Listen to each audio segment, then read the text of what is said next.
Good day, and thank you for standing by. Welcome to the Mattel Incorporated second quarter 2021 earnings conference call. At this time, all participants are in listen-only mode. After the speaker's presentation, there will be a question-and-answer session. To ask a question during the session, you will need to press star one on your telephone. If you require any further assistance, please press star zero. As a reminder, this conference call is being recorded. I would now like to turn the call over to David Zbojniewicz, Vice President of Investor Relations. Please go ahead.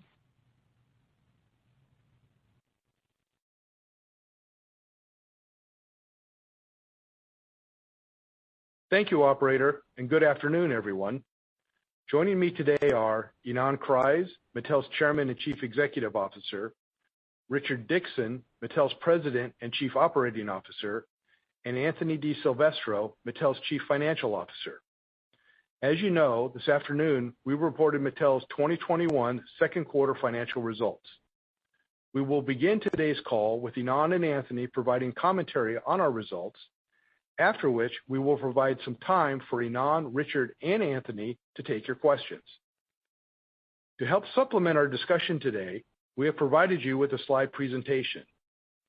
Our discussion, slide presentation, and earnings release may reference non-GAAP financial measures, including adjusted gross profit and adjusted gross margin, adjusted other selling and administrative expenses, adjusted operating income and loss, and adjusted operating income loss margin, adjusted earnings and loss per share, earnings before interest, taxes, depreciation, and amortization, or EBITDA, adjusted EBITDA, free cash flow conversion, leverage ratio, and constant currency. In addition, we present changes in gross billings, a key performance indicator. Please note that we may refer to gross billings as billings in our presentation, and that gross billings figures referenced on this call will be stated in constant currency unless stated otherwise. Our accompanying slide presentation can be viewed in sync with today's call when you access it through the investor section of our corporate website, corporate.mattel.com. The information required by Regulation G regarding non-GAAP financial measures, as well as information regarding our key performance indicator, is included in our earnings release and slide presentation, and both documents are also available in the investor section of our corporate website. We have elected to revise prior periods for certain immaterial out-of-period adjustments, which do not require us to amend previous filings. These adjustments are reflected in our second quarter earnings release and slide presentation and will be reflected in our 2021 second quarter Form 10-Q. These adjustments will also be subsequently updated on the financial history section of our investor relations website at a later date. Before we begin, I'd like to remind you that certain statements made during the call may include forward-looking statements related to the future performance of our business, brands, categories, and product lines. These statements are based on currently available information and assumptions, and they are subject to a number of significant risks and uncertainties that could cause our actual results to differ from those projected in the forward-looking statements, including risks and uncertainties associated with the COVID-19 pandemic. We describe some of these uncertainties in the Risk Factors section of our 2020 annual report on Form 10-K and our Q1 2021 quarterly report on Form 10-Q, our earnings release and the presentation accompanying this call, and other filings we make with the SEC from time to time, as well as in other public statements. Mattel does not update forward-looking statements and expressly disclaims any obligation to do so except as required by law. Now, I'd like to turn the call over to Ynon. Welcome to Mattel's second quarter 2021 earnings call. I hope that you and your families remain safe and healthy. Mattel had another exceptional quarter as the company significantly improved profitability and accelerated top-line growth. Consumer demand for our product was very strong. Mattel had market share gains across all regions in the second quarter per NPD. Key highlights for the second quarter as compared to the same period in the prior year are Net sales were up 40% as reported and 36% in constant currency. Adjusted gross margin improved by 370 basis points and reached 47.5%, the 12th consecutive quarter of growing gross margin, and adjusted EBITDA was $131 million, more than 4 times the same period last year. Our tremendous momentum continued with strong double-digit growth in gross billings in each of our 4 regions, double-digit growth across the 4 reported categories, and double-digit growth in our 3 power brands, Barbie, Hot Wheels, and Fisher-Price and Thomas & Friends, as well as double-digit growth for American Girl. This is an exciting time for Mattel. Having successfully completed the heavy lifting of the transformation over the past 3 years, we're now in growth mode and establishing Mattel as an IP-driven, high-performing toy company. Taking a broader look at this quarter as part of our recent performance and continuous significant improvement across key metrics, gross billings grew double digits for the 4th quarter in a row. Total company POS grew double digits for the 4th quarter in a row, and we have achieved positive POS growth for the last 5 quarters, and global market share also grew for the 4th consecutive quarter, according to NPD. Also, according to NPD, Mattel was the largest and fastest growing of the top 5 toy manufacturers in the U.S. on a year-to-date basis. Looking at performance by region in the 2nd quarter per NPD, Mattel's growth exceeded the industry by 9 percentage points in the U.S., 11 percentage points in EMEA, and 19 percentage points in Latin America.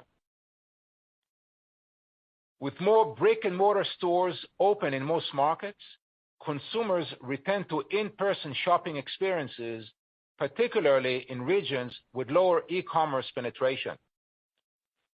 This is a benefit for Mattel, given the breadth of our omni-channel presence, which includes more than 470,000 retail doors.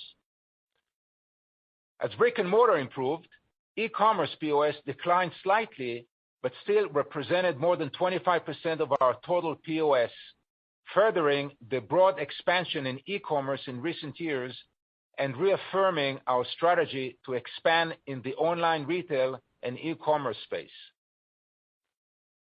According to NPD, Mattel was again the #1 Prime Day toy manufacturer in the U.S., with twice as many items in the top 20 industry-wide versus last year. While we saw strong growth in the quarter, we were also managing through global supply chain challenges and cost inflation. Our supply chain and commercial organizations were able to minimize the disruption and continue to work closely with our retail partners as we aim to meet the significant consumer demand for our products. We also had another quarter of strong cash generation, and we continue to improve our free cash flow conversion. Looking at 2nd quarter gross billings in constant currency by category versus prior year, it is clear that the Mattel playbook is working across the portfolio. Dolls grew by an impressive 47%, with strong growth in Barbie, American Girl, Polly Pocket, and Universal's Spirit, which launched in June. Dolls POS was strong, up double digits. Barbie continued its incredible performance, growing 41%, with POS up double digits. Per NPD, Mattel's dolls category gained 4.5 share points in the quarter, and Barbie was the #1 global dolls property in the 2nd quarter and year to date.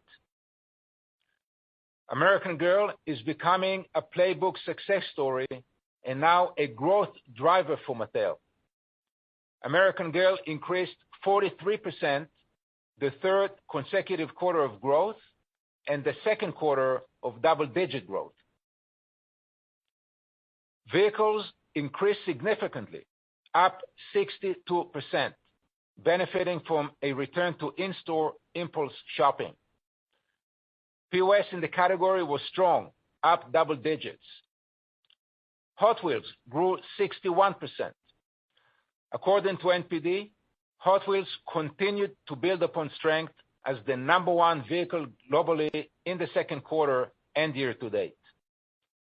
We are achieving great success in the relaunch of Matchbox, as well as strong growth with Disney's Cars. Infant, toddler, and preschool was up 12%, driven by Fisher-Price and Thomas & Friends Power Brand, with growth across Little People, Infant, Newborn, and Imaginext. Fisher-Price Core grew 15%, with POS down low single digits due to the comparison to the high demand in baby gear last year when families went into quarantine. Per NPD, Fisher-Price continued to be the number one infant, toddler, and preschool property globally and gained share. As expected, Power Wheels was down, also due to the comparison to the high quarantine-related demand last year. Thomas & Friends was up 14%.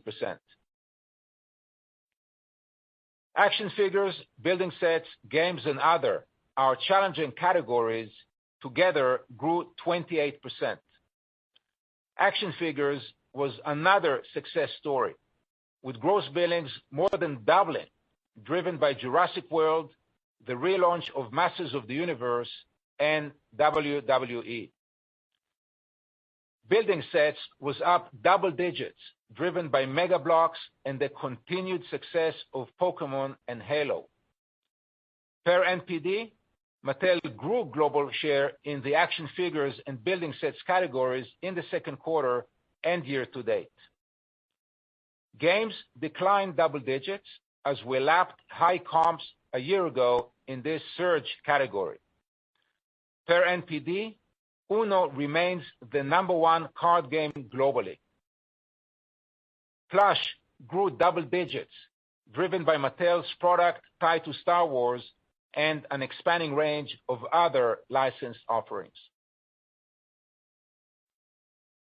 Mattel's performance exceeded expectations as our strategy to improve profitability and accelerate top-line growth in the short term continued to show outstanding results on our path to establish Mattel as an IP-driven, high-performing toy company. The Optimizing for Growth program remains on track to deliver on the previously announced goal to achieve savings of $250 million by 2023. Our strategy is driving growth across Mattel's three power brands, as well as key flagship franchises, including American Girl, Mega, Polly Pocket, and Uno. We're leveraging our resources to relaunch iconic catalog IP, including Masters of the Universe, Matchbox, and Monster High, where we see significant upside potential.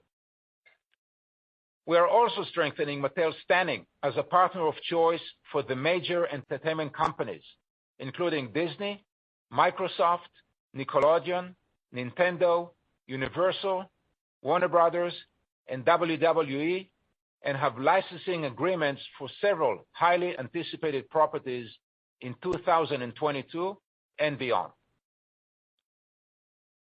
Looking at our mid to long-term strategy, we continued to make progress towards capturing the full value of our IP.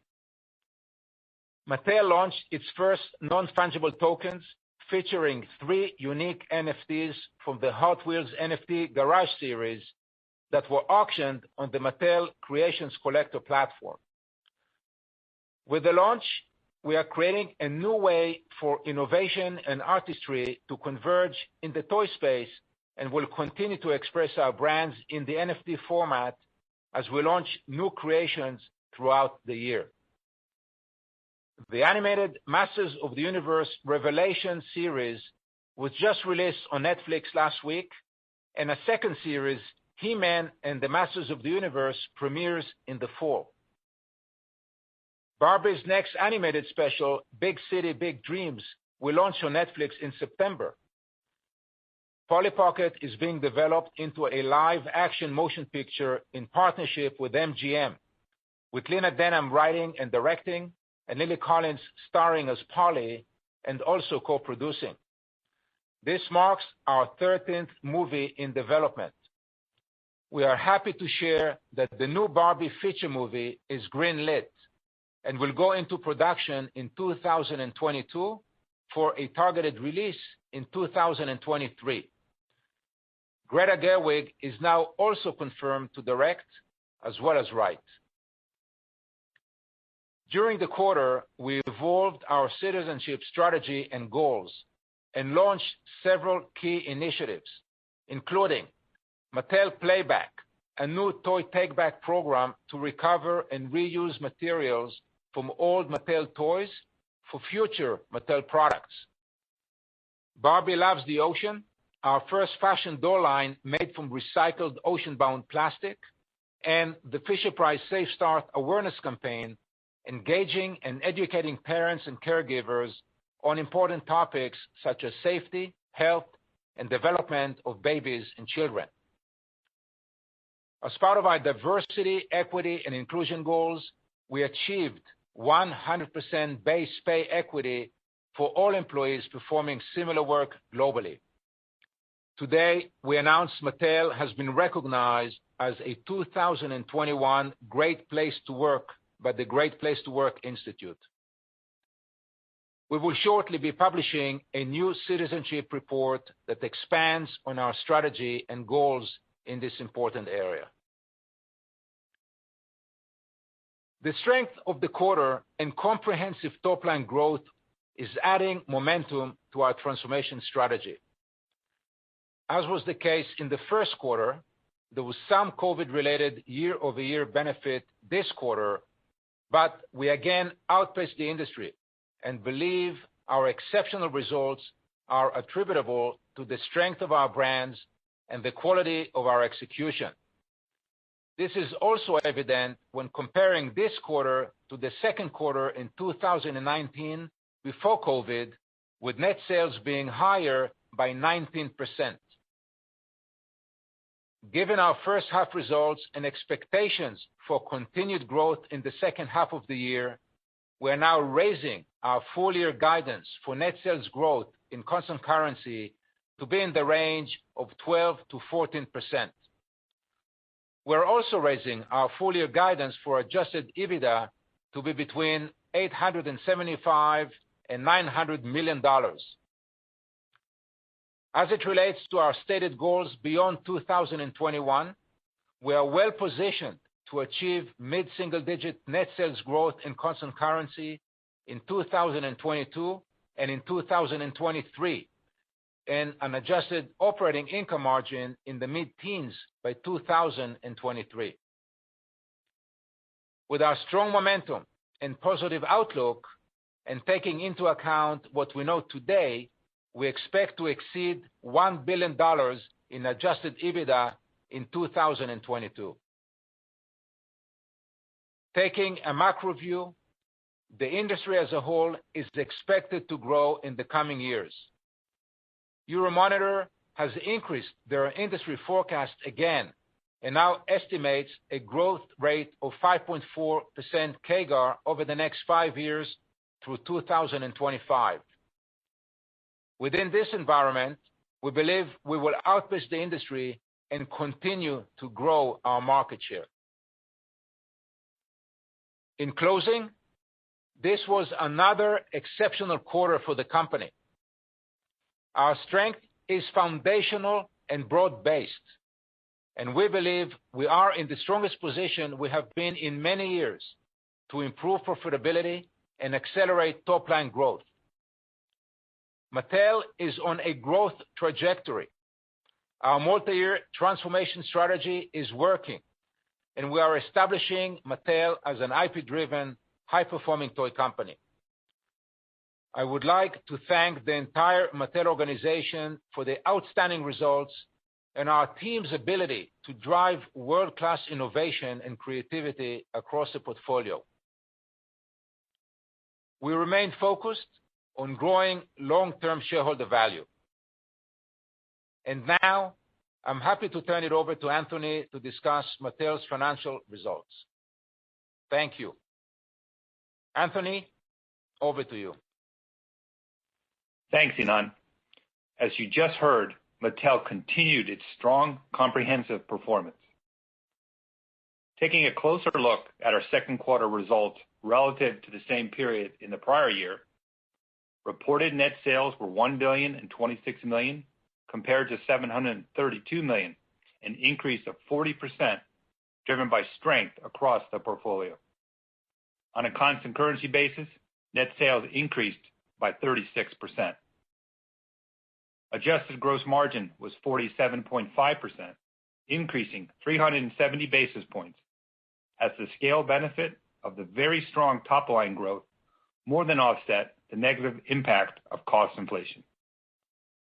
Adjusted operating income was a positive $67 million compared to a loss of $28 million, an improvement of $94 million. Adjusted EPS was a positive 3 cents compared to a loss of 26 cents, an improvement of 29 cents. And adjusted EBITDA increased by $102 million, or 353%, to $131 million. Overall, another outstanding quarter with results exceeding expectations. We continue to improve our cash flow performance, and early in the third quarter, we redeemed, through a call option, the remaining $275 million of 6.75% notes due 2025. The incremental debt reduction will lower annualized interest expense by $19 million, which is in addition to the $40 million annualized benefit from the refinancing transaction completed in the first quarter. As a result, we now expect, as reported, interest expense to be approximately $255 million for 2021, including $102 million of one-time costs associated with the redemption of the 6.75% notes. Looking at gross billings by region. For the fourth consecutive quarter, we achieved growth in each of our 4 regions in constant currency, with strong double-digit growth this quarter. Gross billings outpaced POS growth, reflecting store reopenings and some inventory restocking by retailers after last year's retail shutdowns. Retailer inventory levels increased by double digits in dollars and by mid-single digits in weeks of supply, reflecting the strong POS growth. POS growth outpaced the industry, with strong consumer demand across the portfolio. North America was up 29%, with POS increasing high single digits. EMEA was up 54%, with POS increasing double digits. Latin America increased 48%, driven by strong performance across markets as stores reopened. POS increased double digits. Asia Pacific increased 29%, driven by growth in Australia, Japan, and Southeast Asia. POS increased low single digits. At the end of the second quarter, 1% of all retail outlets that sell our products, representing 1% of our revenues, were closed. Although almost all stores were open, store traffic continues to be negatively impacted by travel and other local restrictions. In North America and EMEA, all retail outlets were open at the end of the quarter. In Latin America, 1% of stores, representing 5% of our revenues, were closed, while in Asia Pacific, 2% of stores were closed, representing 5% of revenues. During the quarter, we did experience supply chain disruptions, including shipping container shortages that were exacerbated by a temporary port shutdown in China and temporary plant shutdowns in Asia related to COVID-19 restrictions. These challenges, however, did not have a material impact on our results in the quarter. Adjusted gross margin increased by 370 basis points to 47.5%. Here is a breakdown of the key drivers. Scale benefit, driven by high sales growth, contributed 330 basis points. Cost savings contributed 220 basis points. In the quarter, Optimizing for Growth delivered $21 million of savings within cost of goods sold. Mix and other had a favorable impact of 170 basis points, primarily driven by category and sales mix and lower inventory obsolescence expenses. Cost inflation had a negative impact of 220 basis points, driven by increases in materials and logistics. Foreign exchange, primarily in Latin America, had a negative impact of 120 basis points.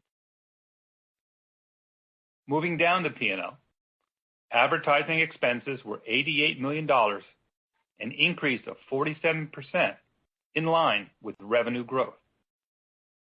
Adjusted SG&A expenses increased by 16% to $333 million, driven by above-target incentive compensation expense expected this year, given our strong results, while the prior year included one-time savings related to COVID-19. We had another quarter of significant improvement in profitability. Adjusted operating income improved by $94 million, from a negative $28 million to a positive $67 million. The increase was driven by sales growth and higher adjusted gross margin despite higher inflation, partly offset by increases in advertising and adjusted SG&A. Reflecting the improvement in operating income, our adjusted EBITDA increased by $102 million to $131 million in the quarter. We continue to meaningfully improve our cash flow generation. Cash from operations year-to-date improved by $225 million to a seasonal use of $241 million, driven primarily by improvements in the net income line. Free cash flow year-to-date improved by $207 million, as gains in cash from operations were slightly offset by increased capital expenditures. Looking at cash flow performance over the trailing 12 months, we are making great progress. Cash from operations increased by $400 million to $510 million. The increase was driven by gains in net income, partly offset by higher working capital usage. On a trailing 12-month basis, free cash flow was $374 million compared to a negative $10 million a year ago, an improvement of $384 million. On a trailing 12-month basis, we converted 39% of our adjusted EBITDA into free cash flow, compared to a negative 3% a year ago. We again generated sequential improvement in this key metric after ending the first quarter of 2021 with a free cash flow conversion of 36%. We believe we are well positioned to continue our positive cash flow momentum through the balance of 2021 and beyond. We ended the second quarter with a cash balance of $385 million and essentially no short-term borrowings. This compares very favorably to the year-ago quarter, in which we had a cash balance of $462 million and short-term borrowings of $400 million. The improvement in cash less short-term borrowings of $323 million was primarily driven by our significant free cash flow generation over the trailing 12 months. Accounts receivable increased by $134 million to $784 million, reflecting the strong sales growth. We continue to effectively manage our receivables and finish the quarter with a days sales outstanding of 69 days, 11 days below the prior year. We ended the second quarter with an inventory balance of $818 million, up $90 million versus the prior year, primarily due to cost inflation, which will negatively impact gross margin in the second half, and as we build inventories to support growth. We continue to make significant progress on reducing leverage. Our debt to adjusted EBITDA ratio improved meaningfully, declining to just 3 times at the end of the second quarter compared to 8.4 times a year ago. Early in the third quarter, we redeemed the remaining $275 million of 6.75% notes due in 2025. We remain focused on continuing to pay down debt and returning to investment-grade metrics, which will provide flexibility to consider other shareholder value-creating opportunities in the future. We are making very good progress on our Optimizing for Growth program, generating $49 million of savings year to date. We continue to expect savings of approximately $80 to $90 million in 2021 and are confident we will achieve our total targeted savings of $250 million by 2023. As Ynon stated, we are increasing our 2021 net sales and adjusted EBITDA guidance relative to the guidance we provided last quarter. We now forecast net sales for the full year to increase by 12 to 14% in constant currency, almost doubling the growth rate of our prior guidance. Full-year net sales growth is expected to be driven by dolls, vehicles, action figures, infant, toddler, preschool, and building sets categories. We also expect growth in our 3 power brands, Barbie, Hot Wheels, and Fisher-Price and Thomas, as well as American Girl. Our net sales guidance means that we expect growth in the second half. Guidance for gross margin has not changed since last quarter. We continue to expect adjusted gross margin to decline to a range of 47.6 to 48.1%. Within gross margin, we now expect a slightly higher negative impact from cost inflation than we previously guided due to further increases in ocean freight. This will be partly offset by cost savings and upcoming pricing actions in many of our key markets. The pricing actions will be implemented in the second half of the year. With that, we are increasing guidance for adjusted EBITDA by $75 million to a range of $875 to $900 million. Given the forecasted increase in profitability, we are providing guidance for tax expense, which we expect to be in the range of $90 to $105 million for the year, excluding any unusual items. Forecasted capital expenditures are now expected to be approximately $150 to $175 million, above our previous guidance of $125 to $150 million, as we invest in expanding capacity to support future growth. The new guidance takes into account all of the anticipated supply chain disruptions that we are aware of today, but is still subject to COVID-19 related impacts, including new, unexpected supply chain disruptions, market volatility, and other macroeconomic risks and uncertainties. As Ynon said, beyond 2021, we are well positioned to achieve our goals of mid-single-digit net sales growth in constant currency in 2022 and in 2023, and an adjusted operating income margin in the mid-teens by 2023.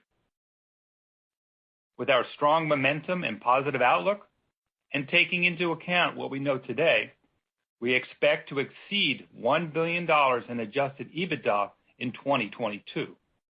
We look forward to providing more detail at the beginning of next year. In closing, this was another outstanding quarter for Mattel. We have strong momentum and are pleased to raise guidance as we improve profitability and accelerate top-line growth. Beyond the P&L, we are strengthening the balance sheet and making our way back to investment-grade credit metrics.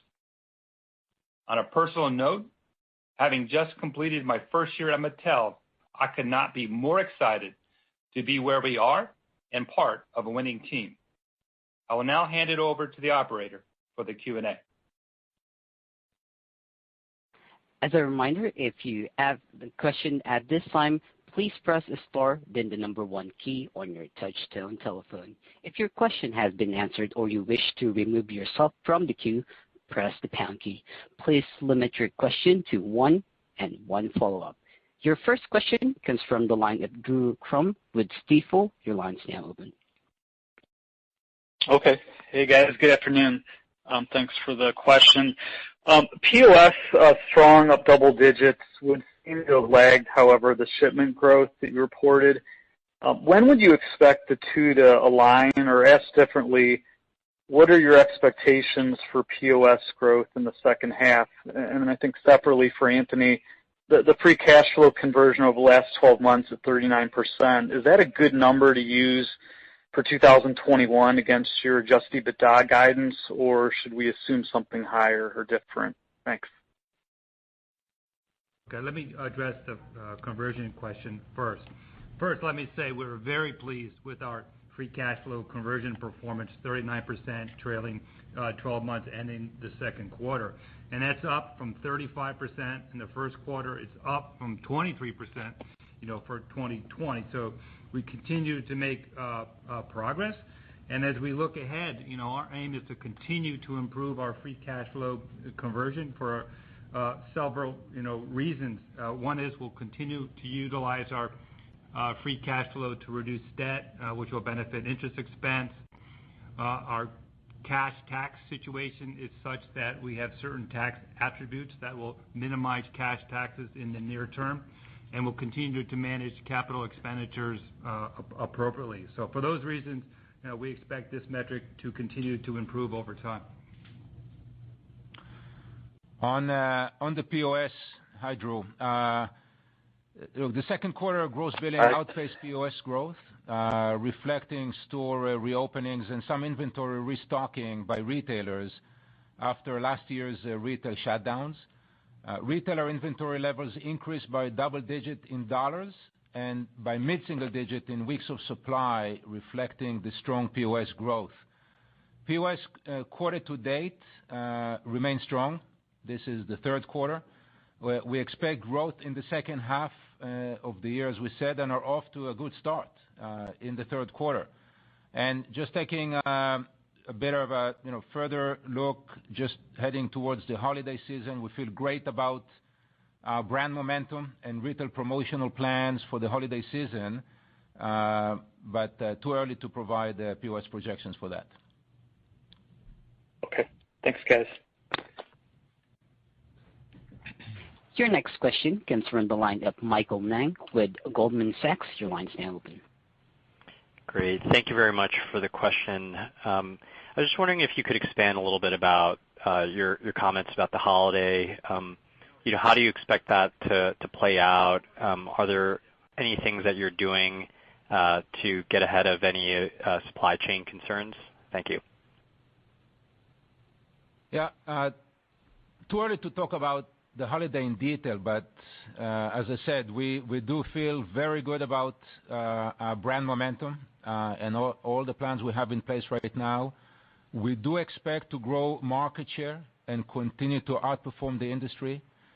Our supply chain is a competitive advantage, and we feel that we have the capabilities, the scale to continue to meet together, to work collaboratively with the retail partners to meet the strong consumer demand for our product. Taking that in combination with our expectation for growth in the second half, we do expect strong growth for the year. We're effectively doubling our guidance right after a quarter after we provided 6 to 8% guide in Q1. We're now raising it, effectively doubling the growth expectation. So that should tell you that we do expect to end the year strongly. even with the disruptions that may come our way from, in relation to COVID. Great. Thank you. And as a follow-up, I was just wondering if you could talk a little bit more about wheels and vehicles. Obviously, an incredibly strong category and brand in the quarter. You did talk a little bit about the strength in impulse shopping as well as the relaunch of Matchbox. Are these sustained tailwinds we might be able to see in the back half? Thank you. Yeah, thanks, Michael. We delivered, as you can see, extraordinary growth in vehicles this quarter. I mean, gross billings up 61% and growth across all regions. The growth primarily was in our core diecast business. We grew strong double digits in that segment and also incredible growth in Mario Kart, which is a great, strong license for us, as well as Monster Trucks and Hot Wheels City. As we continue to drive the vehicle category as its leader, we've talked to you about Matchbox as well, and certainly Disney Pixar Cars, rounding out what is the leading vehicle category in the industry. We're very, very excited about the upcoming innovation that we have, as well as content, Legends Tour with Hot Wheels on special events, and we'll continue to accelerate growth in this category. Your next question comes from the line of Steph Wissink with Jefferies. Your line's now open. Thank you. Good afternoon, everyone. Anthony, this question is probably best suited for you. It's just related to the middle of the P&L. If I take your gross margin guidance and then drop down to your EBITDA guidance, wondering if you can help us think about advertising and promotion as a percentage of sales and the selling and administrative.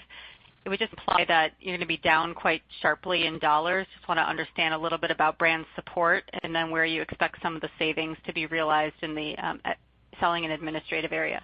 Thank you. Yeah, sure. Let me address that question in the context of our Q2 and then talk about the second half. So, SG&A was up a little bit in the second quarter, driven by two drivers. One is above target incentive compensation, given our revised outlook for the year, and we're wrapping, some one-time benefits last year related to COVID-19. Advertising was up pretty significantly. Again, that's primarily in line with sales, and I would expect, as you look at the second half, of the year, right, for advertising as a percent of sales to be fairly consistent relative to the prior year and track, with sales. I mean, the other drivers, if you think about our adjusted EBITDA for the second half, we do expect to be down slightly, and that's a combination of our gross margin being down, driven by an accelerating impact of cost inflation. We ended the second quarter with some inflation impact on the balance sheet, and that'll come through the P&L in the second half. But we're looking to offset a good piece of that, right, with savings from our Optimizing for Growth program and some incremental pricing actions that we are now taking in the marketplace that will be implemented in the second half. And just lastly, I think the way to think about our performance is really on a full year basis. If you take our EBITDA guidance of $875 to $900, that represents growth of 24 to 27%, which is about 2x our top line expectation of 12 to 14%. Very helpful. Thank you. Your next question comes from the line of Arpine Kocharyan with UBS Investment Research. Your line is now open. Hi, thank you. So you mentioned exceeding $1 billion in adjusted EBITDA in 22, and it seems like that is based on kind of mid-single-digit growth on top of double-digit growth in top line this year. Could you go through the puts and takes, maybe, of what's driving that? And I'm asking for a really sort of big picture because, top line growing at a double-digit rate this year is a pretty tough comp to offset, whether it's the entertainment calendar, new launches picking up like Monster High, Jurassic World. You've done incredibly well with that license. Just if you could break down what you think could drive that would be helpful. And then I have a very quick follow-up. Thank you. Yeah, sure, Arpine. So, we're saying exceed $1 billion EBITDA. This is more directional. We're not saying exactly $1 billion EBITDA. We're saying we will exceed it, just to give you a sense of where we are heading. And we didn't provide a breakdown. We'll obviously give a much more detailed guidance at the start of the year. But if you look at the growth drivers for the company for next year and beyond, we actually have several exciting opportunities and growth engines, starting with the power brands that are doing so well right now, Barbie and Hot Wheels, that are just growing at a tremendous pace. You see strong performance from flagship franchises like Uno, Polly Pocket, Monster Trucks, and even the new white space like Plush. You are seeing very positive momentum with the turnaround brands that are now growing and becoming growth drivers for the company, American Girl, Fisher-Price, Thomas & Friends, and Mega.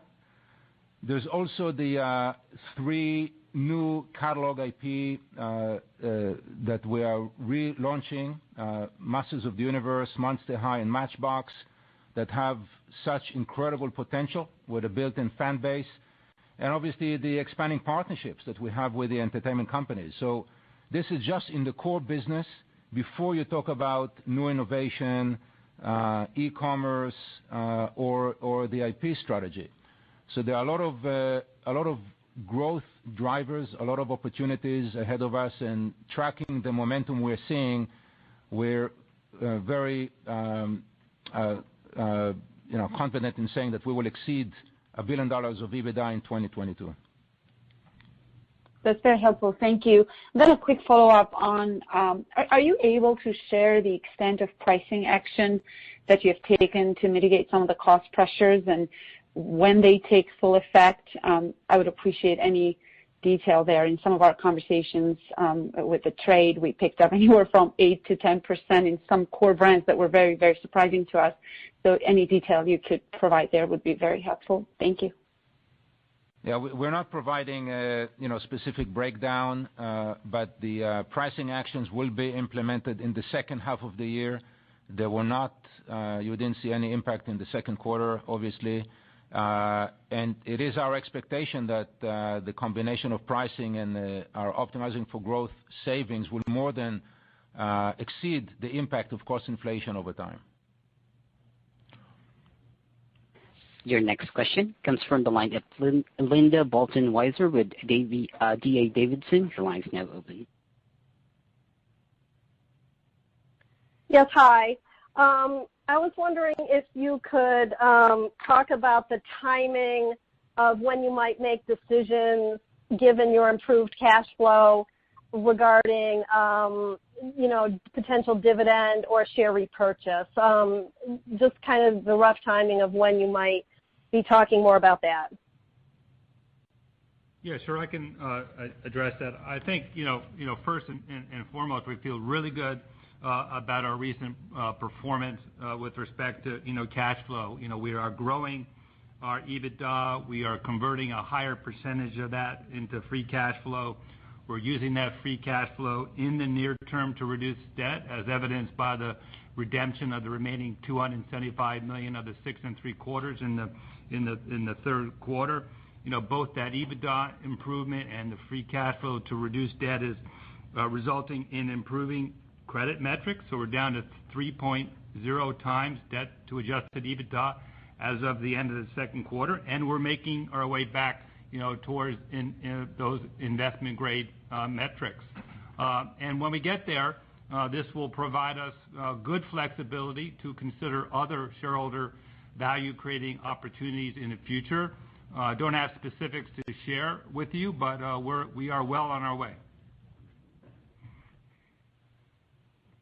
Great, thanks. And then I think you mentioned in your commentary that you view supply chain as a competitive advantage. I mean, can you elaborate on that? Is that just referring to the idea that you actually own a fair number of your own plants? And can you update us on your manufacturing footprint reduction and kind of where you are in that process? Sure, Linda.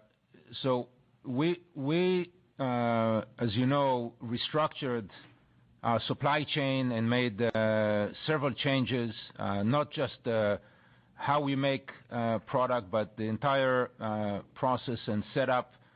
We simplified the operation. We closed 4 plants. We reduced the number of items that we make, the items that were not productive, and overall turned our supply chain to be a real driver, not just in, again, cost reduction, but actually driving our top line and helping us grow the business.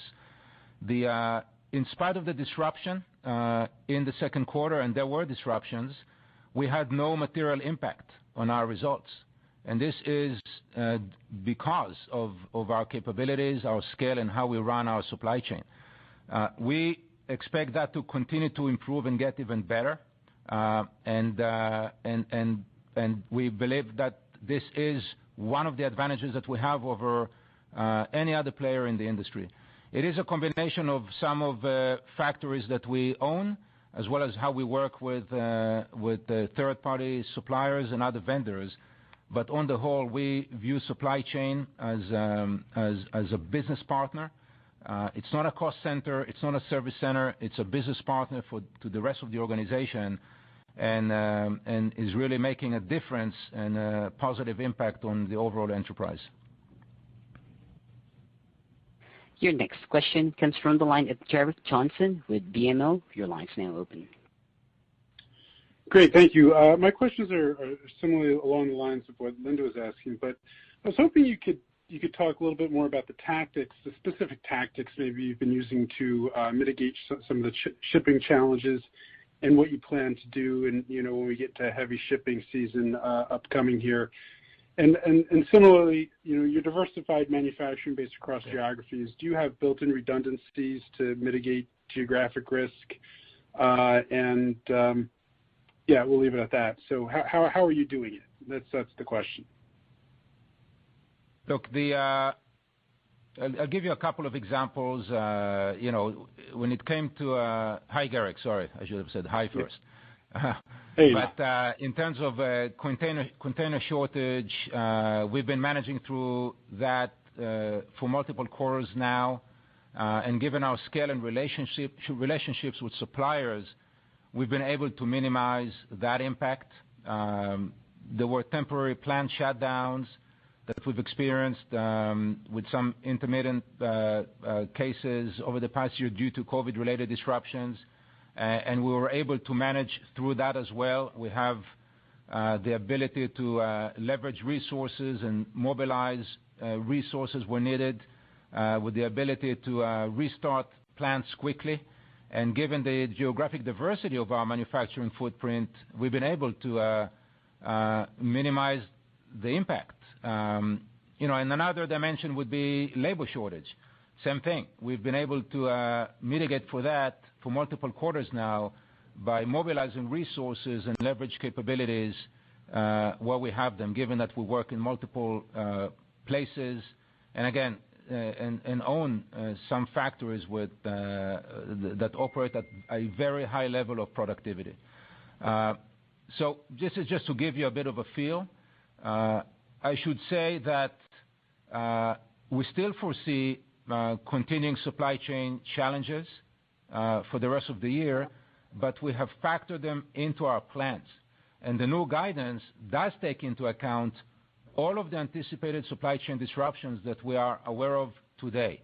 Of course, there could be still unanticipated supply chain challenges, and it's hard to tell what the future may hold, but we have proven that we have the ability to manage through major disruptions given our scale and capabilities, as was the case during the pandemic last year. And with all of the expected disruptions that we are anticipating, we still expect to grow a healthy double-digit, 12 to 14% in net sales for the year. Okay, thanks. And can I ask Richard a question? Of course. Sure, Garrick. I'm right here. All right.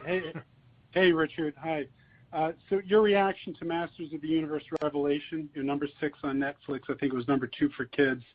Are there any metrics you could share in terms of viewers, and how was the performance versus your expectations? Well, Garrick, first off, we were actually number 1 in ranking on the Kids Series in the U.S. In its first weekend. Oops. Yeah. Sorry about it's that. It's a good oops. It's a favorable oops for us. And we were also a top 5 series on Netflix in 20 markets. We were top 10 in 55 markets. Those include, ranking number 4 in the U.S., number 1 in Brazil, number 2 in Germany.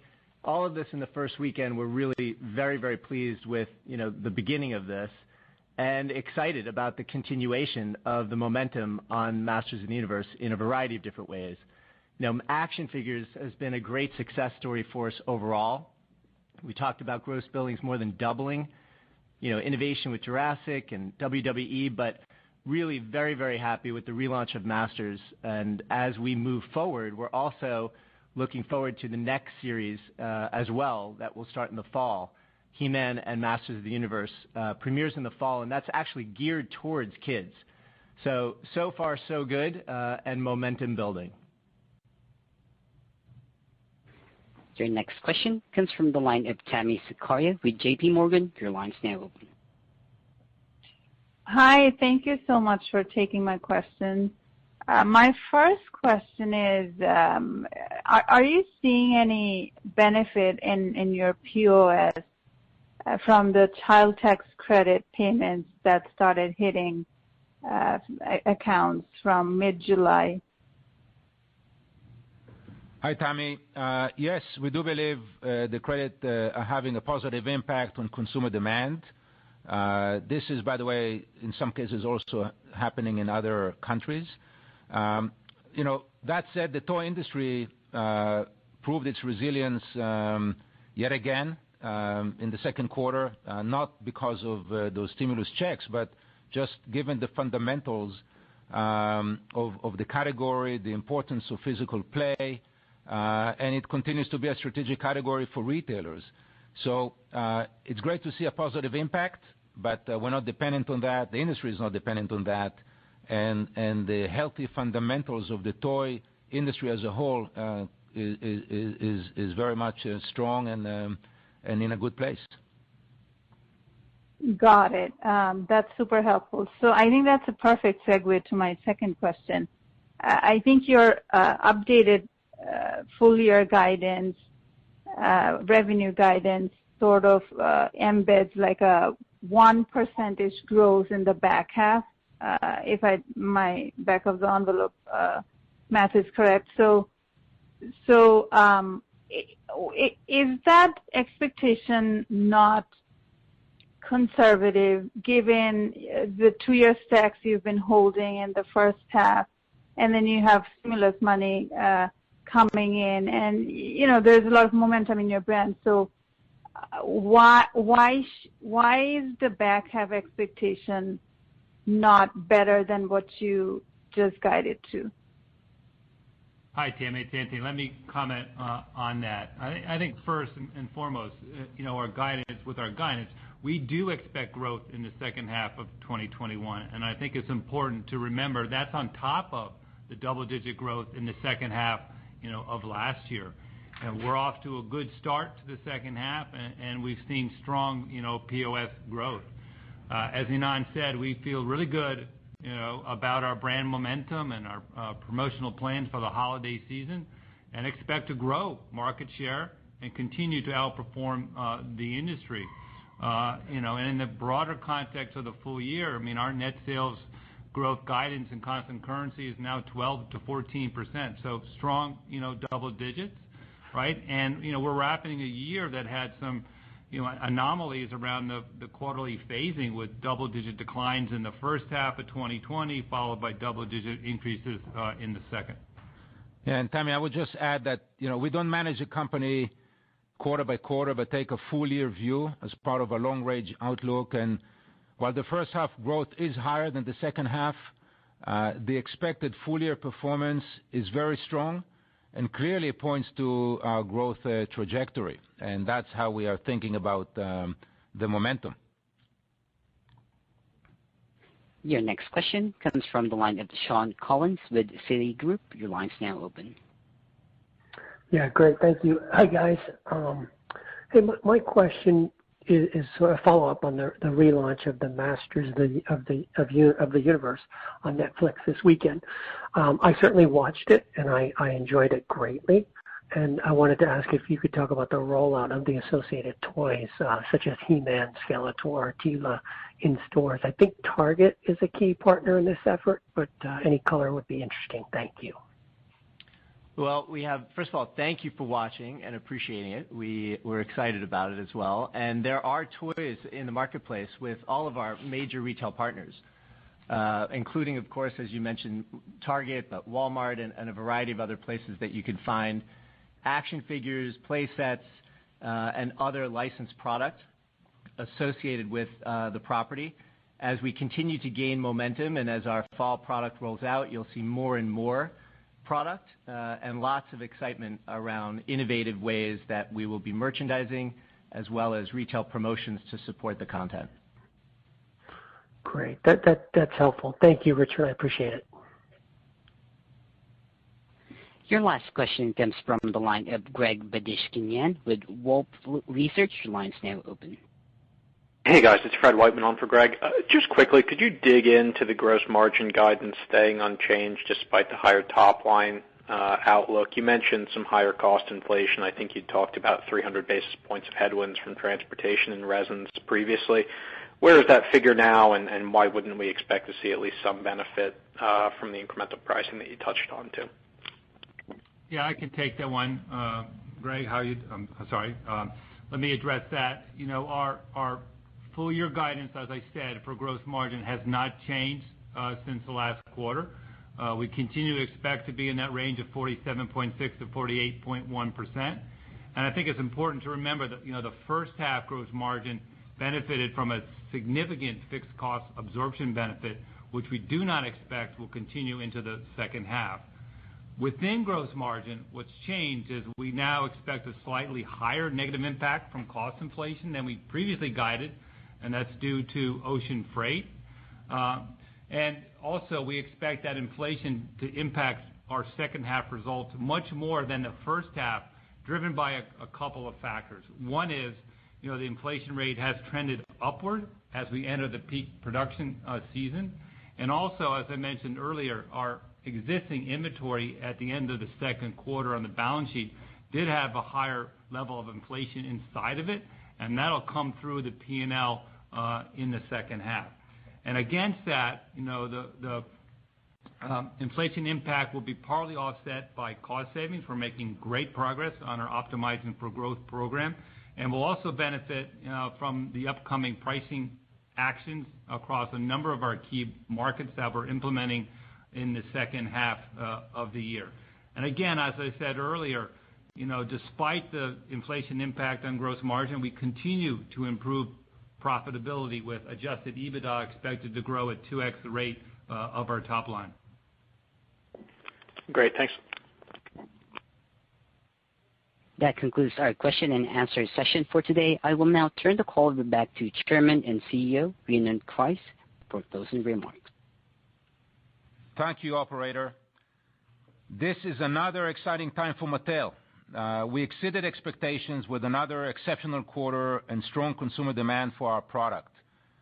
We significantly outperformed the industry and grew market share in each region per NPD. As we heard today, the Mattel playbook is working across the portfolio. We believe we are in the strongest position we have been in many years to improve profitability and accelerate top-line growth as we establish Mattel as an IP-driven, high-performing toy company. We appreciate your interest, and thank you for following our story. And now I will turn the call back to Dave. Thank you, Dave. Thank you, Ynon, and thank you everyone for joining the call today. The replay of this call will be available via webcast and audio beginning at 8:30 p.m. Eastern Time today. The webcast link can be found in our investor page, or for an audio replay, please dial 1-404-537-3406. The passcode is 3897244. Thank you for participating in today's call. Ladies and gentlemen, this concludes today's conference call. Thank you for participating. You may now disconnect.